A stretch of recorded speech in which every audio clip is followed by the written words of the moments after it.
In this video, I'll be showing you how to redirect to an external site in Squarespace.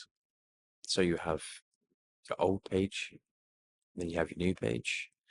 So this demo account will be the replacement that I want to replace. So when they click on new page, it will actually redirect them to demo. You can do that into the settings. But first of all, what you want to do is copy this address, save it, and the same with that one below it. Once you have both those codes here, go to the home, go to settings, the developer tools, URL mappings,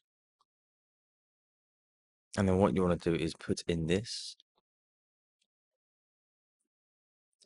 So this is the first address of the URL that I want to change, and then you press space, press dash, an arrow, space, followed by the new address.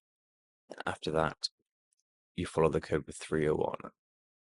301 is a permanent fix, and 302 is a temporary fix for the page. But yeah, I hope this video helped. Speak to you soon.